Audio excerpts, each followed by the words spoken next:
Hey there, Mr. Redder here. Welcome back to another episode of r/entitled Parent Stories. Our first story we'll be reading today. My Karen wife demands my son remove a social media post about her. After that, my girlfriend didn't appreciate the concert I took her to. And after that, you want updates? You got it. Now for every thumbs up this video gets, one Karen does not get to make anyone delete their social media posts about her. I'm taking a break from social media. I've been focused on gardening. So please smash that like button and subscribe and turn on notifications for new stories from Reddit every single day. Karen wife demands my son remove a social media post about her. My wife and I are both in our mid-30s and we have a 14-year-old son. I've been a stay-at-home dad all of his life, while my wife has been more hands-off due to a somewhat demanding job. Still, some basic facts that anyone with even a surface-level knowledge of our kid knows is that he's a good kid. He gets good grades and he's well behaved. He's maybe a little spoiled, but aren't they all? My point is, I've rarely had to step in and deliver any real punishments thanks to open and consistent dialogue between the two of us. I have a longtime friend who plays in a decently popular local band. He's a father figure to my son, and they also have a very close bond thanks to similar interests. My son has always been the artsy type, and he's so excited when my friend comes over, because it means he can show him the latest guitar he's added to his collection or a new riff that he's learned. During my friend's recent visit, he mentioned going on tour soon, and my son was intrigued. After pressing for details, he came to me later and asked if he could go with them on his fall break. He had plenty of promises at the ready, that he would listen to whatever friend said, that he would be on his best behavior, that he would never ask for anything ever again.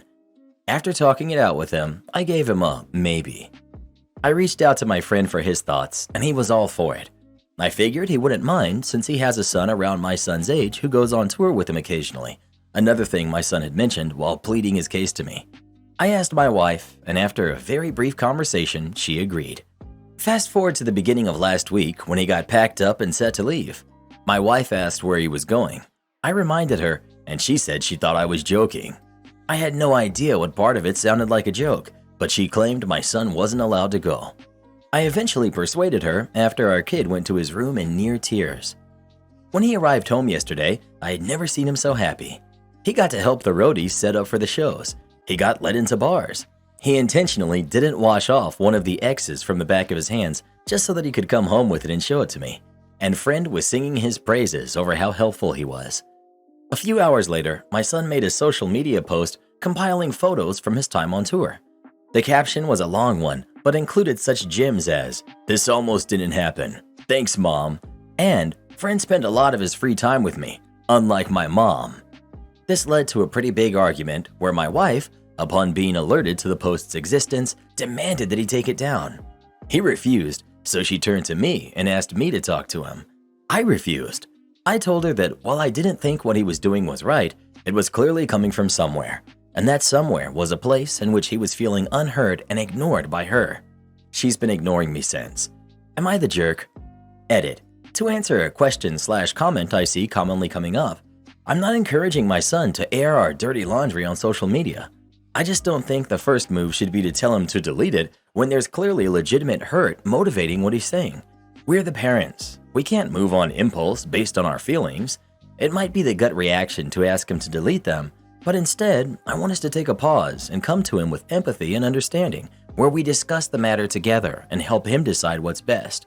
As a lot of you are saying, this definitely is a teachable moment, and not one that can be easily impressed onto him by just saying, "delete the post," and not reinforcing the why, along with more positive ways to express himself. Edit 2. Please save your "get a job" comments. I plan to once my son gets his license. However, even if I didn't plan on rejoining the workforce, there's nothing wrong with former stay-at-home partners who choose to be homemakers. My wife and I mutually agreed on this dynamic, and she very much prefers working. This is not a productive addition to the conversation. Update. Hi all, this has certainly been a journey. I definitely knew that there was a stigma against a more gentle approach to parenting, but I never knew it was this large. When my son woke up this morning, I took him out for breakfast where we had to talk about everything. Just as I mentioned in a comment, I wanted to have a talk with him in a way that led him to see what he had done wrong and hopefully independently inspire him to fix the post. Pretty quickly into our discussion, he pulled out his phone and showed me that he already had. He said he had started feeling guilty and changed it the night before.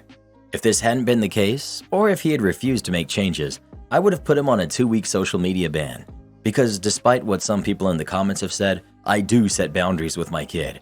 Discipline typically falls on the parent who is around their kid the most, in my experience. We discussed how it can feel good to get things like this off our chests on social media, that it's a thrill to be a little petty and have people see it, but that the excitement is short-lived. Obviously, he agreed as he was already feeling guilty. I suggested journaling, writing a letter and giving it to me, his mom, or another trusted adult that he can vent his grievances to, etc. I reassured him that his feelings were valid and I wanted him to express them, just not in a public arena where, if he gets too used to running to social media, he could say something really inflammatory and awful in a moment of anger and then really regret it.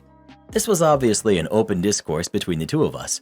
Social media is a precarious place for young men to be right now in certain circumstances. I feel lucky that I fostered a bond with my son where he can openly talk to me about what he's viewing, his thoughts on social media, etc. It was a good conversation that we've had in the past and one we will revisit frequently in the future. Thankfully, he has male role models in his life that provide him with positive views on masculinity, so he doesn't need to run to the jerks of the world. Finally, the conversation turned to his relationship with his mom. This part feels incredibly personal, and despite this being an anonymous platform, I'd prefer to keep the nuances of my son's inner emotions regarding feeling ignored to myself. But I can tell you we've decided to have a family meeting before dinner tonight to discuss solutions, like family therapy. I'm committed to helping foster a connection between them in whatever way I can. I think that this best can be done with the help of a therapist or a mediator. My own relationship with my wife and what that will look like in the future needs some fixing as well. Most of all, I want us to be strong co-parents. And quick side note, because I saw it coming up frequently, he wasn't exposed to anything he shouldn't have seen in the bars. He hung out with the other roadies, drank mocktails, but a majority of the time he was by the soundboard. He's very interested in that as a future career path, and this just ignited an even deeper love for live music. I appreciate the concern, but I'm not letting my 14-year-old do more than maybe have a sip of my wine at dinner because he wanted to taste it. Thank you for everyone who engaged me in a polite manner. I definitely agree I was the jerk in some aspects here. I could have acted sooner and rectified the situation last night. I need to work on communication with my wife. I need to do more in supporting her connection with our kid. The advice was appreciated. I'm opening to answering any more questions in the comments. Call me crazy, but I think OP sounds like a really good dad. But you know the people on Reddit are probably going to tear him a new one. Let's see what they thought about him. Of course your wife is ignoring you. You're supporting your son publicly disrespecting your wife because of a simple misunderstanding between you two about the tour. Your son is 14. Yes, there will be plenty of times where he's upset with either of you and will want to vent. But you just told him it's okay to passively aggressively post those emotional and hurtful words publicly. You just supported him in hurting your wife instead of teaching your son to handle those emotions in a healthy and respectful way. I wouldn't be surprised if you always play cool friend to your son and force your wife to always be the bad cop. You're the jerk. I 100% agree with this. Me too. It's important for parents to back each other up.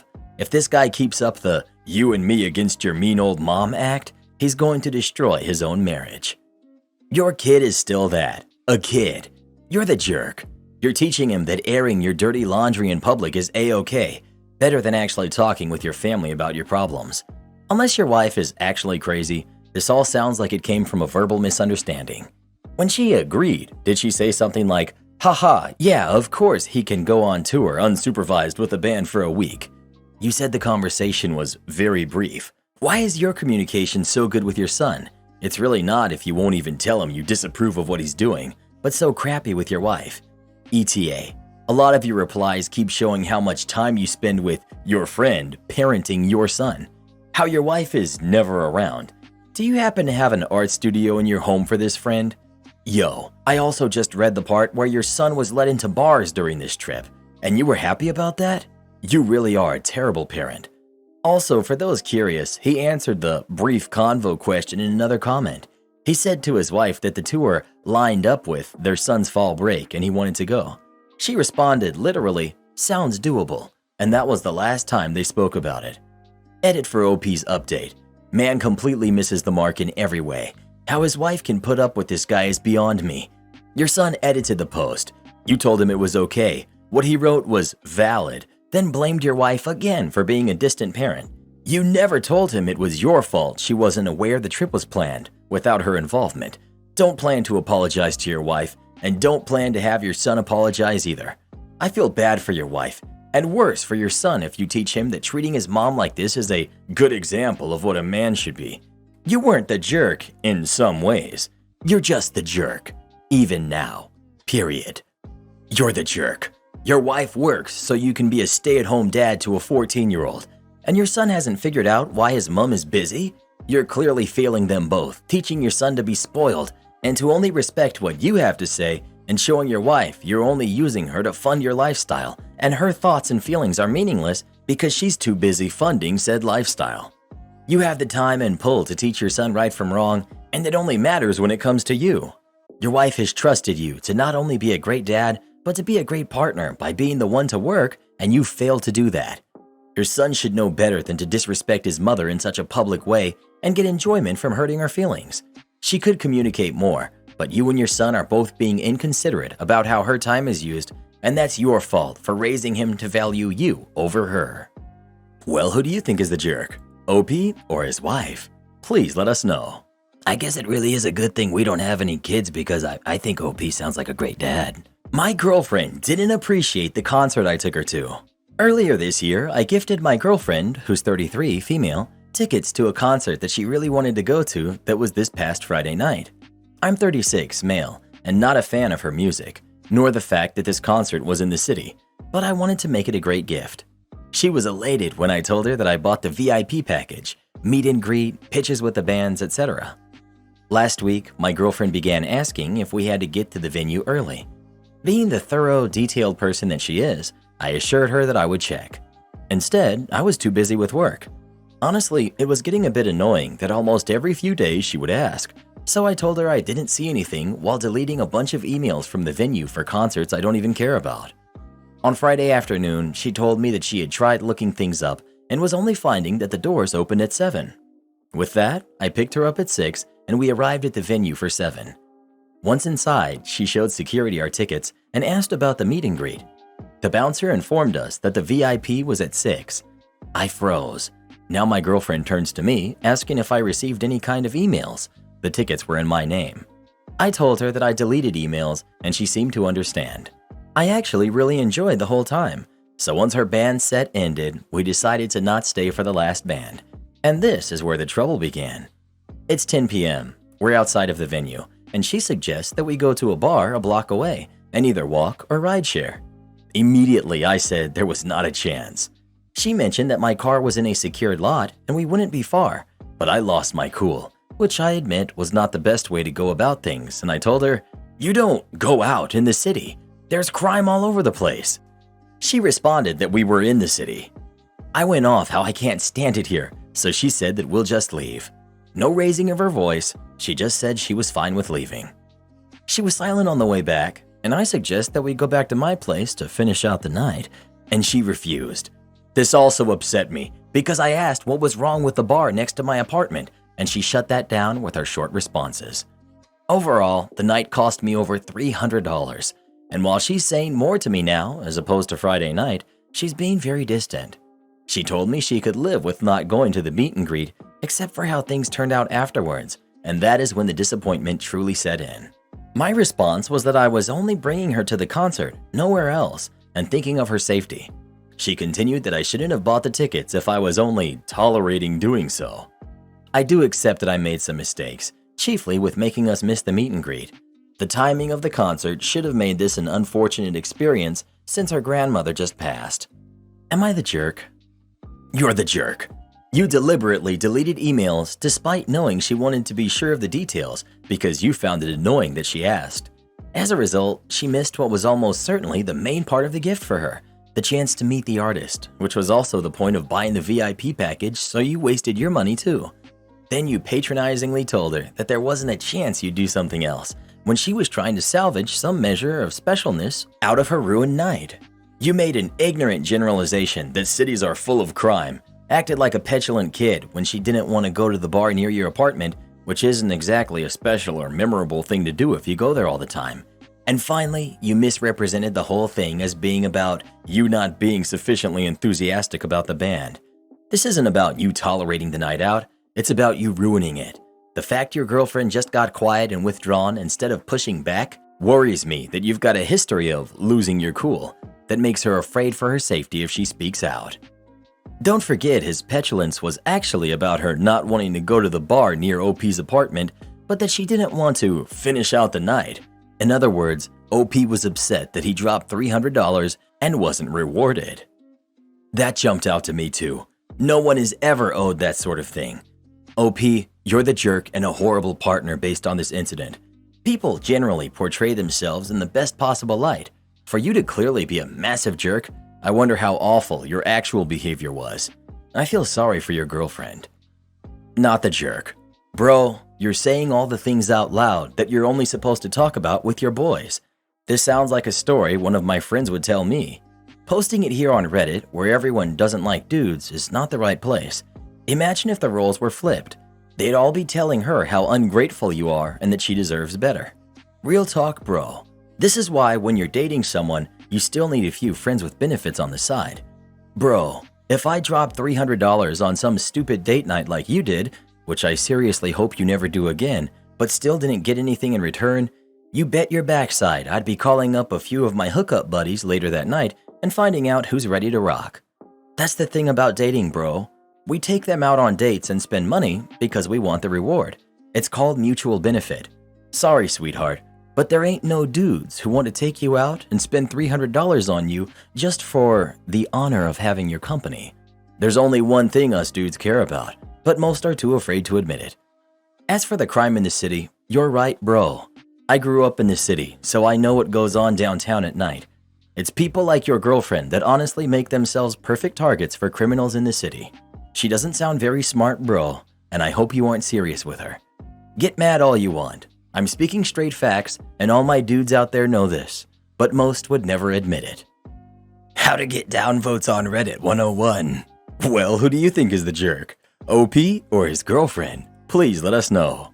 Hey Reddit boy, hurry up and finish these stories so we can finish out the night. You want updates? You got it. So one of my first IT jobs I worked for was the corporate headquarters of a Midwestern sandwich chain. My brother's best friend was the IT manager of this place and was given full reign to hire anyone he wanted. We had previously worked together in another place and he liked my work ethic, so he ended up asking if I'd take the job. Of course, I said yes, since I genuinely enjoyed working alongside this friend and I thought it would be cool to report to him. Anyway, a few months go by and everything's going well. I had met and enjoyed mostly everyone in the IT department. Then one day, the CEO congratulates me and welcomes a new CTO. This confused me as I thought that my friend's boss was the CTO, but I then was told that he was actually an interim CTO this whole time. So, being green and naive, I decided to take it upon myself to meet the new CTO. The conversation goes more or less like so. Me. Hi, my name is Jerry. I'm one of the help desk technicians here. It's a pleasure to meet you, and I look forward to working with you. I stick out my hand to shake hands with CTO. They blank stare at my hand, then back at me. Me. Yeah. So if you need anything or have any questions, I will do my best to help. CTO. So, just because I am a woman, I need help? And what exactly can a help desk help me with? Don't offer to help me unless I ask for it. Got it? My friend saw this and was honestly shocked. To this day, that entire exchange still haunts me. In any case, I moved on and ensured to try to stay out of the CTO's way. I decided I wanted to just do my job and work with my friend. The entire time I worked there, my friend had kept me in the loop with all his projects and his work so that I could hopefully be successful in the field. Then, one day when I get to the office, I'm informed that my friend was fired by a demand of the CTO since he was not meeting expectations, despite all the reports showing that his leadership and changes did in fact yield very high ratings for ticket closures and customer satisfaction. That same day, the CTO comes to the help desk room and walks up to me. She then says, "Hey, you worked alongside that manager, right? Well, I'm making you the interim manager since you know most everything he was working on." I felt like this was two slaps to the face. One being that she didn't refer to me by my name, and the other that she gives me my friend's job the same day he was fired.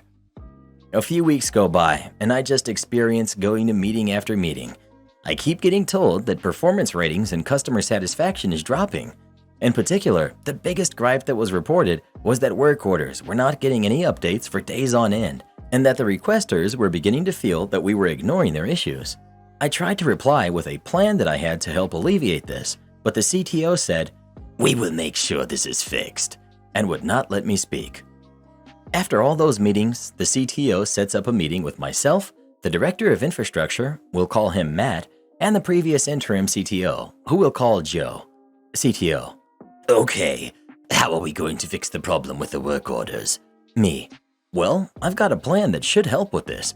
See, what I need to do is canvass the tickets and see what..." CTO: "If I needed a plan, I would have asked for it. I want an answer now." Me: "Okay, well, I'm trying to give you the answer, which is a part of this plan." CTO: "Then it's useless if you can't get to the answer.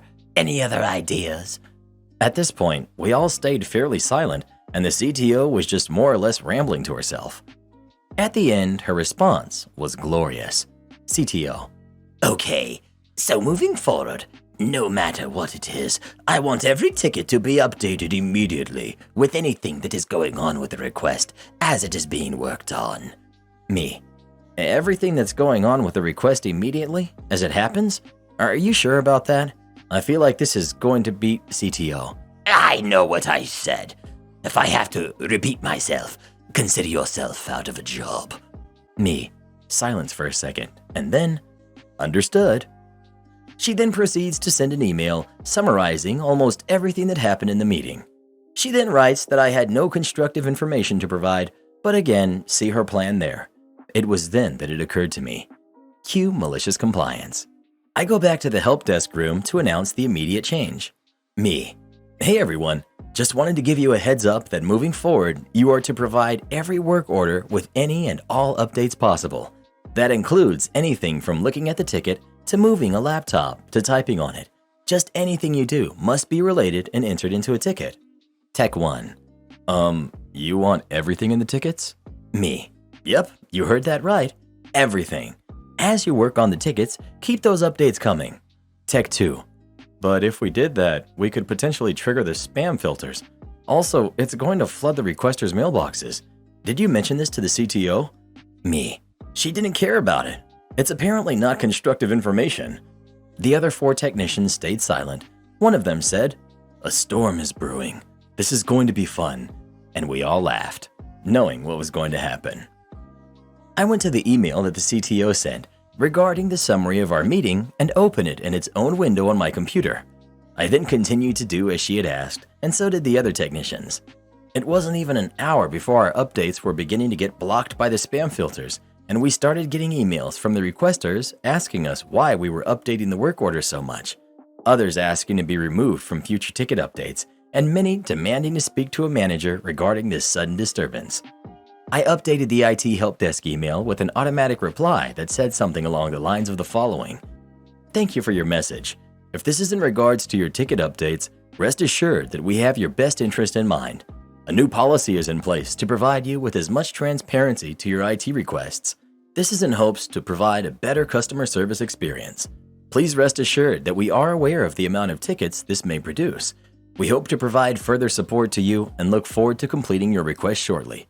Community IT Help Desk." It was not long after this that the CEO came into the help desk room and demanded to know what was going on. I could tell he was ready to fire someone when I calmly said, "Good afternoon, sir. We are simply following orders," and pointed at my screen to the email with the meeting summary. The CEO looked at me and growled, "Follow me." As we were walking, we passed by Matt's, Joe's, and the CTO's office, each time the CEO growling at them, "In my office, now." We get to his office, and the conversation goes like this. CEO: "What the heck is going on?" Me: "I will reiterate, I'm only following the orders." CEO: "And what exactly were those orders?" Me: "I reiterate the orders. Here's the email from the CTO regarding this order." CTO: "Sir, I can explain. I was just thinking that..." CEO: And did no one stop to think what issues this would cause? Matt: well, Jerry did try to explain a plan to the CTO. Joe: if I'm not mistaken, Jerry knows that if the Exchange servers detect multiple updates coming out like this in a small time window, it triggers a spam blocker. Me: and that's why my plan was to update each ticket only once a day, rather than after every single thing that was done towards the request. CTO: I asked you to update at the end of the day, with everything that happened with the work orders. CEO: according to your summary, you did ask for ticket updates as they occurred, and Jerry's team provided this. Why did you not listen to Jerry's plan of action? CTO: well, sir, I've been working in the field since before 2000. What can someone like Jerry provide me with? CEO: well, he can provide you with the information to tell you why your idea has just caused the company a ton of money since now our Exchange server got overloaded. Me: when I was talking about canvassing, I was trying to say that I wanted to reach out to each location's manager to compile a list of tickets to update in a scheduled manner, rather than do them all at once. But since you wouldn't listen to me and even threatened to fire me, I only complied with your plan. CTO: I cannot believe this is happening. Why am I being targeted here? At this point, the CEO asked Matt, Joe, and me to leave while he had a word with the CTO on what teamwork means. Several minutes later, the network infrastructure team was able to reboot the Exchange servers and remove the IT help desk mailbox from the spam filters.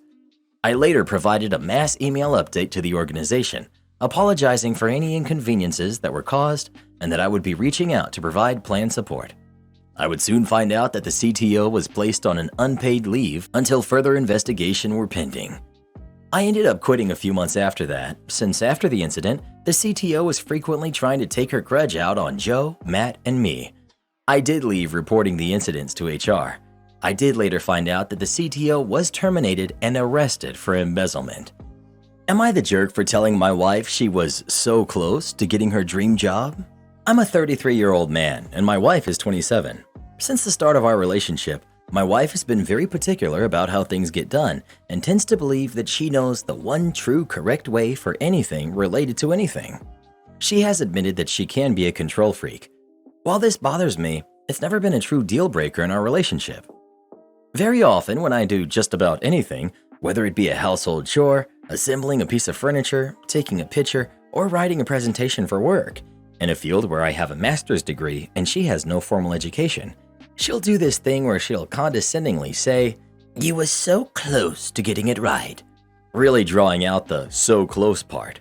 I've told her dozens of times that I'd prefer for her to stop doing this because it sounds so condescending, but she insists that she's complimenting me. I did the dishes and placed them out to dry in an orientation she doesn't approve of. "You were so close. Next time put them that way." I take a picture of her. "You were so close. Next time angle the camera this way." I complete a project at work and show her the results. "You were so close. Next time write it this way." For the last 2 months, my wife has been undergoing an intensive hiring process for a job in our city. She works in a highly niche field and seldom finds job openings, and therefore she was ecstatic to have the opportunity for a relatively well-paying job doing what she wants to do. She got to the very final stage where the company was considering 2 people, coincidentally, the other of whom was her college roommate. Well, on Friday, she got the call telling her thanks for her application, but blah blah blah, record on file, all that jazz. My wife came to me crying. I immediately comforted her and said, "You were so close," blurted out. Her head whipped up and she asked what I meant by that. I said she was so close to getting the job, but was just a bit off.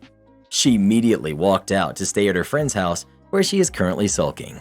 She finally sent me a text this afternoon calling me a huge jerk. Was I unnecessarily being a jerk here? Man, you were so close to being the jerk, but after all that you've endured, not the jerk. Everyone sucks here. Your wife is a jerk for constantly giving minor backhanded insults.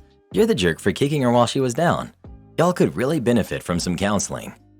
Actually, I don't find OP saying "you were so close" to be kicking her while she was down. I think the issue here is that the wife felt insulted because that is what she was doing to OP all along. The way I interpret OP's "so close" statement is that the wife was so close to getting the job, which is true. It was between her and her old roommate in the final round, and the roommate got the job. This goes to show that the wife has a guilty conscience. Not the jerk. You just confirmed that every time she's thrown that line at you, it was never meant as a compliment. She got a taste of her own crappy medicine and didn't like it. It's too bad she didn't get the job, but maybe she'll realize how awful it sounds to say, "You were so close." OP. I want to be completely honest, as other people are asking, that it wasn't my intention to give her a taste of her own medicine. I just heard that phrase so many times in so many different situations that it was legitimately the first thing that came to mind. She really was so close. That's what I was trying to say, that she was so close. When she reacted with shock that I'd say such a thing with her, I do admit that I doubled down, because I've heard it literally hundreds of times. Well, who do you think is the jerk? OP or his wife? Please let us know. I have a reminder on my phone to leave a 1-star Google review for a woman who was nasty to me when I worked as a server. I used to work as a server/bartender, and now I have a white-collar job traveling a lot and earning a higher than average wage. Back when I was serving, this woman came in with her husband. They were high maintenance and really strange. She's in her 50s, early 60s, and he is in his 30s. They came in for their anniversary and they sat in my section. I treated them to 2 glasses of champagne.